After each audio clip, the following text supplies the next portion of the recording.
leader que nous devons être. C'est-à-dire, quand on dit un leader, normalement, c'est quelqu'un qui crée à son tour en cas de leader. Et moi, ce que je considère, dans tout ce que nous aurons à faire dans nos activités au niveau local, c'est des choses que nous avons l'habitude de faire. Avant même, en tout cas, l'arrivée des HD, on considère que nous sommes en train de gérer, en tout cas, des situations dans nos localités. Et on doit comprendre que le leader, comme je l'avais dit, doit créer des leaders pour un peu répondre à l'inquiétude du camarade qui pose la question de savoir est-ce que concrètement, s'ils n'ont pas les moyens de déplacement, peut-être pour aller voir du visu, c'est-à-dire ce qui se passe sur le terrain, est-ce qu'ils vont être sûrs de ce qu'ils ont, on les a rapporté comme information.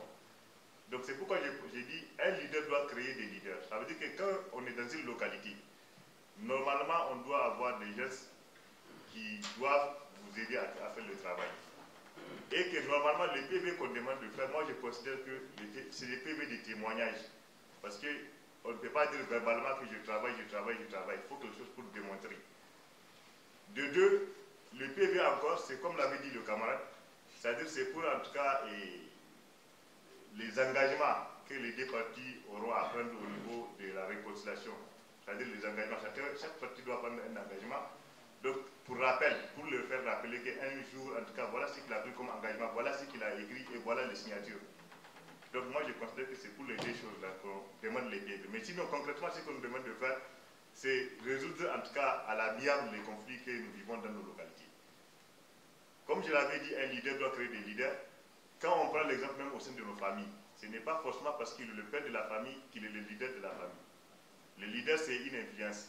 Le leadership. Quand vous avez une influence sur quelqu'un, parfois c'est même un don. Et parfois vous n'avez pas besoin en tout cas de courir un peu partout pour être en tout cas responsable. Même le fait d'intervenir, dès qu'il y a des gens, même s'ils sont en conflit, dès qu'ils vous voient venir, vous allez voir tout de suite en tout cas, ils vont s'arrêter. Et chacun va se décider en tout cas d'apaiser un peu la situation.